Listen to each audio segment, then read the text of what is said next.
Hello বন্ধুরা, সবাই কেমন আছো? আমার চ্যানেলে সবাইকে ওয়েলকাম। তো দেখো, এখন বাজে প্রায় 8:30। তোমাদের দাদা ভাই গাড়ি থেকে ঘর আসছে এত বড় একটা মাছ নিয়ে। আর এইদিকে দেখো বঁটি ঠিক করতেছে। বঁটিটা মানে নতুন কিনেছিলাম, ওটা হচ্ছে খুলে যাচ্ছে, খালি মাছ কাটা হচ্ছে না।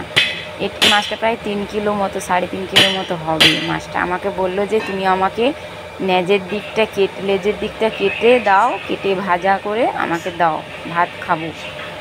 তাই ওর জন্য গরম ভাত বসিয়ে দিয়েছি। এইদিকে বসিয়ে দিয়ে আমি ওইদিকে মাছ কাটতেছিলাম।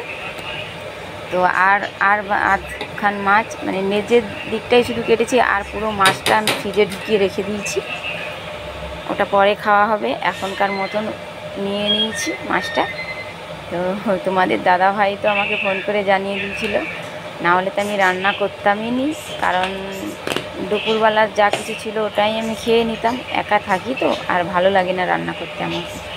তো আসবে বলতো না, আমি আবার ভাত বসিয়ে দিয়েছি। দুপুরের ডাল আছে, আলু ভাজা আছে, সবই আছে। আমি ভেবেছিলাম ওগুলো দিয়ে আমি ভাত খেয়ে নেব। তো যখন আসবে বলতেছে, আমি কি করবো, আর ভাত বসিয়ে দিই। আর বলছে ডাল আছে, তো ঠিক আছে, আর কিছু করতে হবে নি, শুধু মাছটা ভেজে দাও, আমি মাছ ভাজা আর ডাল দিয়ে ভাত খেয়ে নেবো। এমনি ভালো কথা, তাহলে ভাতটা বসিয়ে দিয়েছি, ওই জন্য মাছটা ভেজে নিচ্ছি। আর কিছু করতে যাচ্ছি না, কারণ ও বলতেছে আমার মানে ওর খুব ঘুম পাচ্ছে আর কি। ওর জন্য আমি আর কিছু করছি না, তাড়াতাড়ি মাছটা কেটে নিয়েছি।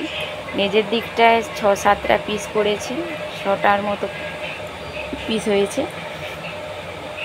তো একটা ভিডিওতে তোমাদের বলেছিলাম না বন্ধুরা, আমাদের বাড়িতে মাছ খাওয়ার অভাব হয় না। তাই মাছ নিয়ে এলো আবার।